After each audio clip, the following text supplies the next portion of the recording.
esto, la rabia, ¿cierto? La ira, ¿por qué no? El miedo, todo eso puede afectar a nuestro sistema inmunitario. Está con nosotros el doctor Óscar Venegas. ¿Qué tal, ¿Cómo le va? Bienvenido. Buenos días, Carlos. Buenos días, Connie. No viene de Tomé, ¿cierto? No vengo aquí. Afortunadamente. Claro. No, el tema en este caso que presentan ahí en la noticia por la salud social.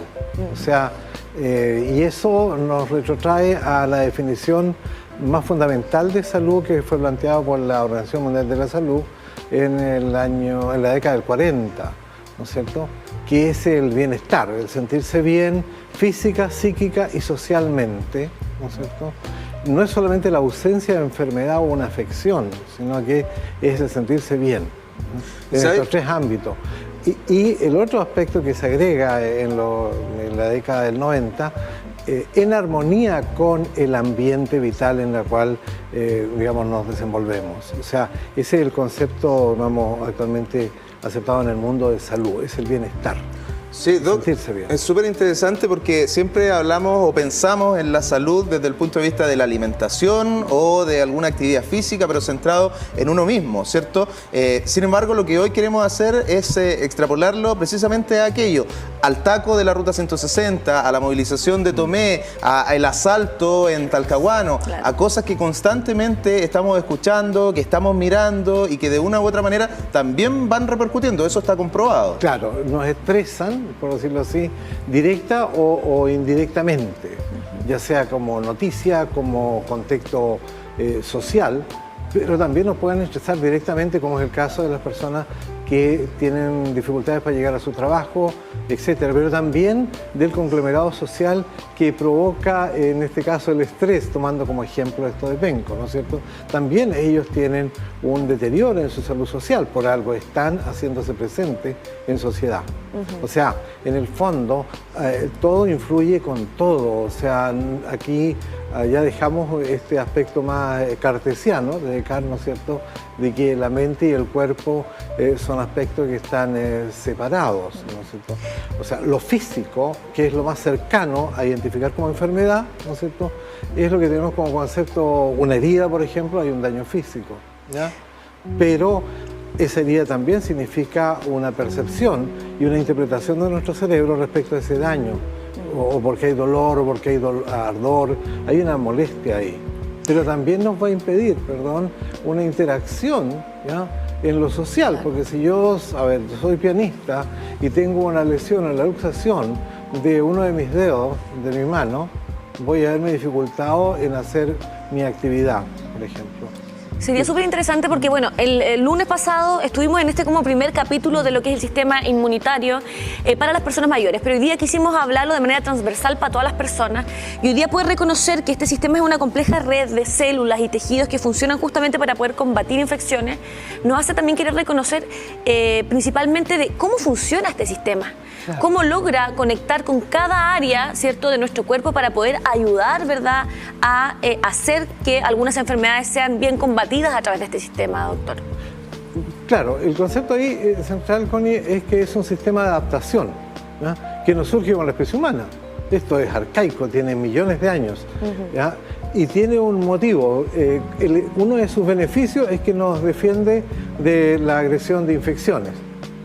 Pero el motivo central de la respuesta inmune es la autoidentidad. Es que todas nuestras células tengan un patrullaje que permita reconocer que pertenecemos a la misma genética original del huevito con el cual partimos, ¿no es cierto? Y eso nos da la identidad desde el punto de vista molecular. O sea, y aunque sea un tema que puede sonar un poco árido, ¿ya?, pero todos los fenómenos de la vida íntimamente son fenómenos químicos. Y en este caso el sistema inmune lo que hace es mantener la identidad. Como defecto hay algo extraño, lo combato y lo elimino. Y es la respuesta inmune frente a una infección, frente a una célula cancerosa, etcétera, ¿no es cierto? Pero el leitmotiv, por decirlo así en el lenguaje más literario, es, ¿no es cierto?, el mantener la autoidentidad, ¿ya? Me entiendo. Sí. Por defecto hay algo ajeno. Por lo tanto, todo lo que está deteriorando, aquellos factores que deterioren la capacidad de nuestro patrullero, digamos, que es en base a células y sustancias solubles, de una difusión muy amplia, como usted bien lo menciona, ¿ya? Van en pos, ¿no es cierto?, de mantenernos, digamos, funcionando en el tiempo. Un fenómeno básico de adaptación. Claro. Sí, me quedé pensando cuando dijo de los procesos químicos que hasta el amor, se dice cuando uno tiene química con otra persona, me quedé pensando en aquello. ¿Y todo funciona de esa manera, a través de la química? Exacto, exacto. O sea, y puede que alguien me diga, en realidad usted es muy materialista, pero dígame un fenómeno de la vida que no tenga un soporte químico, ¿ya? La emoción, el amor. El amor es un modo funcional del cerebro que nos lleva a un estado de conciencia, un modo de interpretar los momentos, de interpretar la vida de un modo distinto que si estuviéramos sumidos en el odio o en el rencor. Claro. Neuroquímicamente, el amor y el odio están muy distantes, ¿ya? Lo que sucede es que muchas veces confundimos el amor, el apego amoroso, finalmente, el tratar de estar con la otra persona, con el aferramiento y el sometimiento, ¿ya? Pero el aferramiento y el sometimiento no tienen nada que ver con el sentimiento amoroso. Y químicamente son distintos, o sea, y ahí basta mencionar la base neuroquímica del odio y del rencor, es funcionar con catecolaminas, que son sustancias acelerativas, entre comillas, que se identifican con los estados adrenalínicos. Y tomando, disculpe, ese mismo ejemplo, Doc, relacionado a lo que estamos conversando, una persona que está enamorada y una persona que constantemente está sintiendo odio, ¿van a también tener una salud distinta? La persona que está gozando plenamente del amor va a sentirse mucho mejor físicamente, va a tener unas defensas mucho más altas que aquella que está quizás con miedo, con odio, con rabia. Lo único que tienen en común, ¿ah?, es que ambas tienen una distorsión de la realidad. Y la están interpretando de modo distinto. O sea, ambas pueden ser nocivas si es que son muy, quizás, probablemente, o sea, claro. Pero el amor como estado amoroso tiene un sustrato neuroquímico que es la oxitocina y endorfina, o sea, el placer y el apego son el broche de mantener por ejemplo, una relación amorosa, ¿ya? Sin embargo, en el odio, el rencor, ¿no es cierto?, lo que hay es adrenalina, o sea, claro, cada vez que me acuerdo, surge ese constructo muy desgraciado, que yo lo llamo el gran esclavizador, que es el rencor. Ahora, ambos distorsionan la realidad, sin lugar a dudas. Ya, pero entonces eso que yo le digo, que la persona que está enamorada no necesariamente va a tener una mejor salud. Porque siempre como que, no sé, en lo común de la vida se le dice, oh, parece que está enamorado, está más, no sé, más contento, está más bonito, más sonriente, hasta el pelo le brilla. Más saludable. Está más saludable. Sin lugar a dudas. Lo que sucede es que ahí están las condiciones en las cuales tú vas interpretando tu estado amoroso y el entorno. Si lo empiezas a interpretar como aferramiento... No, claro, ahí ya nos fuimos para otro lado. Claro, ahí estamos en otro lado, sí, y por supuesto. Mal. ¿Qué relación existe con el sistema inmunológico junto con otros, como por ejemplo el sistema nervioso, el sistema endocrino? Existe, me imagino, un vínculo muy importante. Hoy en día, más allá de los planteamientos desde el punto de vista filosófico que uno podría hacer al respecto, existe un sustrato, y estoy planteando químico, y esto está conceptuado en lo que se maneja como área de expansión en las ciencias, que es la psiconeuroinmunoendocrinología. Es un término medio canalla, pero... Eso es nuevo, ¿cierto? Es relativamente nuevo, se viene acuñando desde la década del 90, ya el 2000 al 2010 toma cuerpo, ¿no es cierto? Y hoy en día es un modo científico, ¿ya?, validado en todo el mundo, de integrar esto más allá de los, comillas, esoterismo y creencias. Estamos hablando de ciencias, ¿ya? Porque las creencias, recordémoslo, en su base más profunda lo que hay es miedo. Y en las ciencias, en la base más profunda, lo que hay es la duda. Y a través de la duda hemos llegado, ¿no es cierto?, a esta concepción actual de la psiconeuroinmunoendocrinología, que es en el fondo entender que los tres grandes sistemas con los cuales mantenemos nuestra funcionalidad, que es el sistema nervioso central y periférico, el sistema endocrino, todas nuestras glándulas endocrinas, ¿no es cierto?, y el sistema inmune, interactúan entre sí. Y son capaces de interactuar entre sí porque las células del sistema inmune tienen receptores para las hormonas, tienen receptores para los neurotransmisores, al igual que la mayoría de las neuronas tienen receptores para las citoquinas, que son las sustancias que activan el sistema inmune. Pero fíjese que tienen receptores en las neuronas. Y a su vez, ¿no es cierto?, hay receptores, digamos, para citoquina y neuropéptidos en muchas glándulas endocrinas. Por lo tanto, esta separación cartesiana en partes hoy en día se ha empezado a consolidar como algo más integrativo, pero entendiendo, ¿ya?, que en la base de cualquier actividad vital hay un sustrato químico. Y esa es la parte fascinante, porque no lo hace materialista, todo lo contrario, lo hace expansivo. De modo tal que un atardecer, por ejemplo, es bonito o es miserable, depende cómo nos esté funcionando el cerebro. Claro, y doctor, siguiendo con el tema de poder trabajar de mejor manera el sistema inmunológico, ¿qué pasa, por ejemplo, con el aislamiento? Hablábamos tras cámaras que somos seres sociales, que tenemos que estar en constante vinculación con otros para también poder hacer funcionar de mejor manera probablemente nuestro organismo. ¿Qué relación tiene también el estar constantemente con gente, ¿verdad?, armando núcleos también importantes, a versus estar más bien aislados? ¿Puede también perjudicar eso en el sistema inmunitario?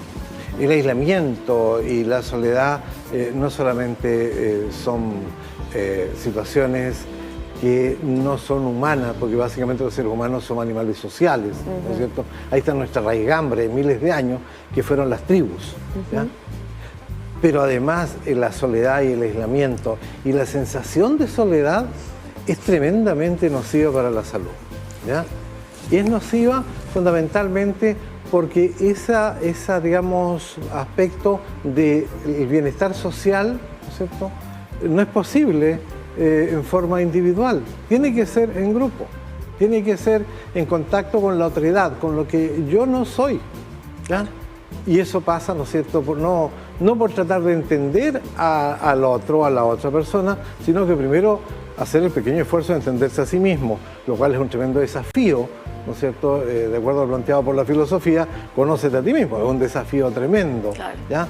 Pero hay que hacer el esfuerzo, porque en la medida que lo hacemos, podemos no solamente entender a nosotros, sino que favorecer nuestras condiciones de salud. O sea, claro.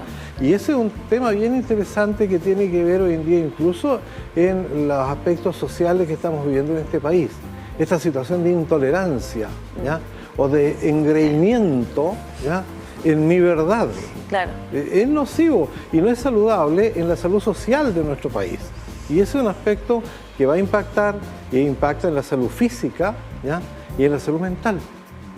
Ahí podemos encontrar la respuesta de cómo estamos como país en términos de salud mental, que también es algo a lo cual en el último tiempo se le ha dado importancia, porque es algo que siempre ha existido, donde evidentemente han ido avances, descubrimientos, pero del cual no se conversaba mucho, y hoy vemos, ¿cierto?, la situación en la que estamos. Y es más, la pandemia sabemos que agudizó aquello y en distintos planetas, capaz que en distintos planetas estén viviendo lo mismo, pero en distintos países se ha dado a conocer la importancia de la salud mental y lo débil que se está en ese ámbito. Claro, lo que, desde el punto de vista de la salud mental y social, a lo que nos llevó la pandemia con este retraimiento que tuvimos que hacer para evitar una contagiosidad que fuera brutalmente, con mucha mortalidad, nos restringimos socialmente, nos obligó a algo que habíamos dado como por obvio, pero no es tan obvio, que es la convivencia con la tribu con la cual pertenecemos. Entonces, al estar obligados a estar físicamente en un contexto de la casa, ¿ya?, empezamos recién a tratar de reconocernos con los hijos, ¿ya?, los papás con los hijos con los padres, ¿ya?, y se dieron cuenta que el sesgo estaba dado por este exitismo actual que promueve la individualidad.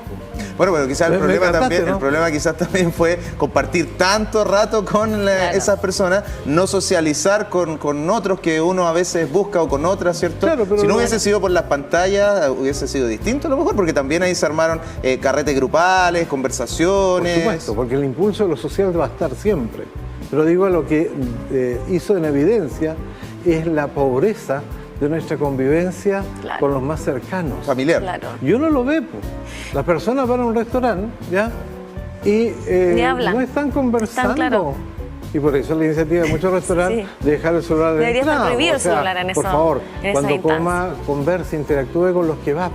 Porque si va a estar sacándole fotos a la comida para enviarle donde hay gente que no está, o sea, hay un tema un poquito enfermizo de por medio. O sea... y ahí quería tocar un tema, por ejemplo, puede ser que no sea natural el estar constantemente con una pantalla y que nuestro cerebro necesita de mirar, de vincularse a través de lo físico, de lo emocional, y por lo mismo quizás nos vamos, no sé, oxidando internamente al estar tan aislados con un aparato que probablemente no es lo natural. Lo que pasa es que la tecnología que tenemos hoy en día de las comunicaciones, que básicamente son celulares que tienen una capacidad inimaginable hace unos años atrás desde el punto de vista informático, ¿ya? Podemos contactar con una persona que está en China e interactuar directamente casi en tiempo real, ¿ya? Una conversación face to face, cara a cara, ¿ya? Pero tiene un pequeño problema, que tenemos una ancestralidad, que es una tendencia a la adicción. Y lo que ha generado esto es una exacerbación, ¿ya?, de los fenómenos adictivos. Entonces, adictamente la persona queda pegada, ¿ya?, con el celular, buscando el like, digamos, buscando el me gusta, ¿ya?, y empieza a estresarse. ¿Pero por qué? Porque esa adicción es de tipo adrenalínica. Está puesta en la expectativa de... A diferencia de otro tipo de adicciones que son endorfínicas, que es por el placer. Claro. Y obviamente el placer siempre va a ser más saludable. ¿Cómo podría repercutir el exceso de horas en pantalla a también el sistema inmune? Claro. Por agotamiento. Básicamente por agotamiento. Porque hace permanecer, digamos, una neurodinamia adrenalínica persistente muchas horas. Y ya dijimos, las células inmunitarias tienen receptores para los neurotransmisores. Ya, pero en términos prácticos, la gente que una sobreactividad que agota también la inmunidad. Por eso le digo, en términos prácticos, entonces la persona que está mucho rato en un celular, ¿cierto?, o en pantalla, va a estar más agotada, por lo tanto va a tener problemas con su sistema inmune. Se debilita. Claro. Se debilita. Y por otro lado, el interactuar a través de pantalla no es conversar. Por ejemplo, este mismo fenómeno que tenemos ahora en tiempo real, estamos conversando. Veamos la diferencia entre estar con el celular y estar conversando. Por lo tanto, cuando conversamos, ya toda nuestra maquinaria neurocognitiva está en funcionamiento. No funcionamos con un 20, 30 o 40% del cerebro. Nuestro cerebro funciona holográficamente. Por lo tanto, es una forma integrada. Cuando uno conversa, cuando uno lee, cuando uno camina por un parque, ¿no es cierto?, hace una cantidad de acciones en nuestro sistema nervioso central, pero también que son beneficiosos para el funcionamiento de nuestras hormonas y del sistema inmune, que es lo que tenemos hoy en día en tema. ¿Te fijas? O sea, por lo tanto, volvemos al concepto, ¿ya?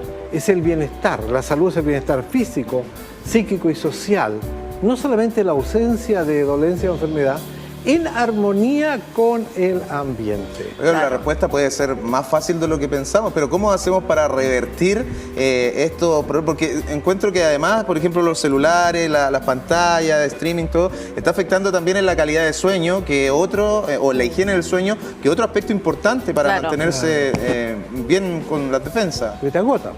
Sí, básicamente, el, comilla, estrés, que no es otra cosa que ansiedad, angustia, miedo, rencor, odio, ¿no es cierto?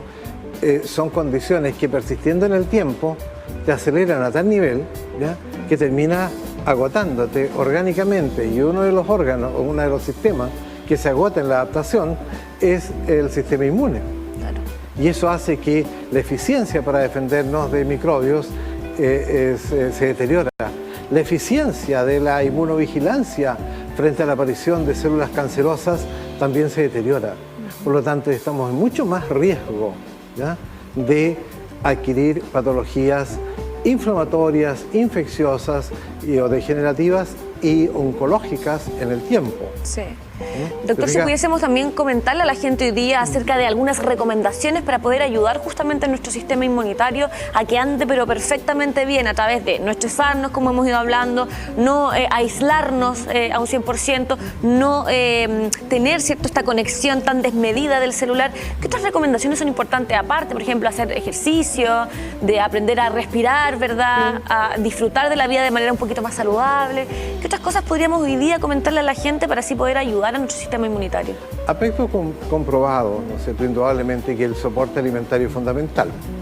O sea, las células del sistema inmune actúan energéticamente y necesitan el soporte, ¿ya? El otro aspecto, ¿no es cierto?, tiene que ver con algo que podríamos actuar más preventivamente, que es el estilo de crianza, ¿ya? Porque finalmente la adversidad o eventos adversos en la vida van a haber, son parte de la vida. El que fallezca algún familiar nuestro, ¿no es cierto?, querido, es parte de la vida. Por lo tanto, son situaciones que nos van a ocurrir durante el desarrollo de la vida adulta, hasta el envejecimiento, ¿ya? Pero el tema es cómo asumimos eso. Eso se llama hoy en día como concepto de resiliencia, que viene de la metalurgia, que es la capacidad, ¿no es cierto?, de reponerse después de un impacto. O es la del junco verde, ¿no es cierto?, versus el junco seco, ¿ya? Porque si no, la vulnerabilidad que vamos a tener es muy alta, ¿ya? Y la vulnerabilidad, ¿ya?, es un deterioro que viene desde el estilo de crianza, ¿ya? Una crianza con carencias afectivas, emocionales, hace que esa niña o niño a futuro, ¿ya?, va a tener dificultades para rearmarse después de un impacto negativo en la vida. Y va a quedar pegado, enganchado en esto. Y eso es un deterioro de esta capacidad magnífica que tenemos que desarrollar los seres humanos, que es la resiliencia. Y la resiliencia pasa por un condimento: el tratarnos bien con los cercanos. El tratarnos bien con los cercanos, el hecho, por ejemplo, de reunirnos nuevamente acá, es grato. En lo personal es grato.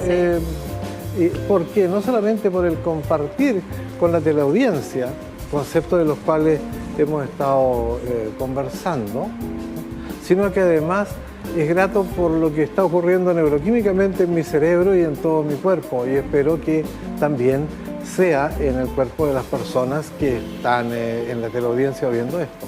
Sí, el problema muchas veces se lo hace uno, ¿cierto? No, claro. El problema generalmente no es el resto, el problema es la persona. Sí. Basta un poco de analizar aquí. Y hay situaciones, Doc, que están al alcance de las manos de uno y que se pueden solucionar. Pero hay otras cosas, ni que sea una superpersona, un superhéroe o una superheroína, va a poder lograr cambiar las cosas. Entonces, no estresarse por aquello que no está al alcance de uno. Pero le quería preguntar algo también relacionado a nuestro cuerpo, ¿cierto? ¿Cómo se somatiza o cómo podemos ver la sintomatología de esta temática? ¿Qué pasa en nuestro cuerpo cuando tenemos las defensas bajas? Por ejemplo, ¿el dolor de cabeza puede ser un síntoma de aquello? Claro, esa es una respuesta inmediata. Digamos, el dolor de cabeza, el colon espástico irritable, ¿no es cierto?, el cuadro gastritis con reflujo, obviamente de adrenalina, descargando a nivel intestinal. ¿A nivel cutáneo puede experimentarse algo también? La urticaria neurogénica o de tipo nervioso, etc. Hay una serie de manifestaciones inmediatas, pero desde el punto de vista de la inmunidad, las manifestaciones son más lentas, pero son severas. La aparición, por ejemplo, después de situaciones de estrés con baja resiliencia, o sea, con mucha vulnerabilidad, ¿no es cierto?, es el brote del herpes bucal. El herpes simple en la boca, la gente dice, y la mayoría de los socios estuvo estresado o estresada y me brotó un herpes.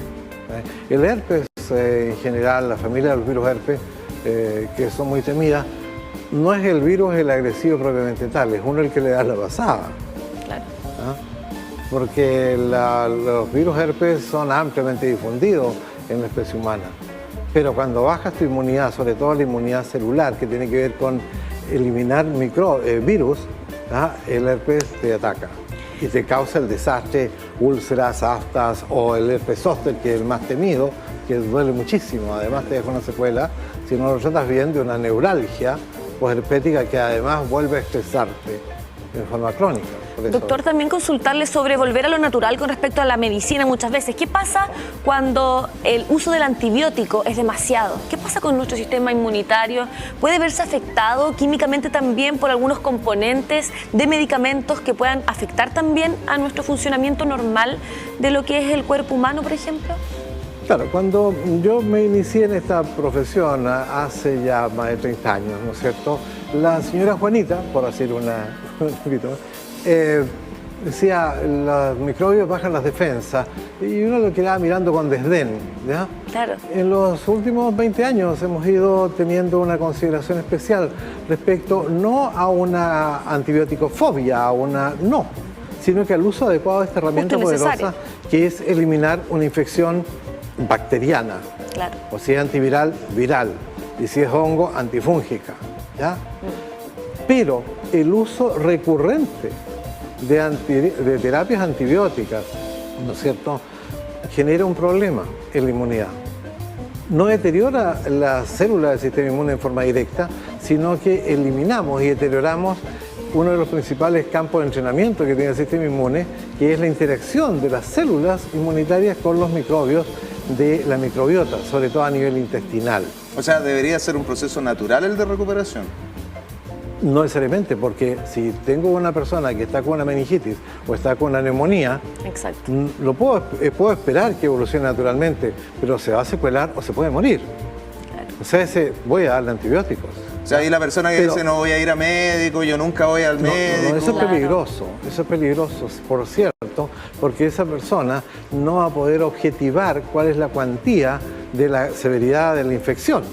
Eso lo tiene que hacer un profesional de la salud. O sea, estoy yendo al tema que tú decías, Connie, el uso ya indiscriminado y recurrente de antibióticos deteriora, porque en el fondo le estás cambiando el personal training al sistema inmune en forma recurrente. Y la capacitación mantenida del sistema inmune es la interacción con los microbios, porque eso tiene millones de años. Claro. Entonces, hay un tema bien interesante. Y la señora Juanita, ¿no es cierto?, que me comentaba esto. Tenía la razón. En Río Bueno, tenía razón.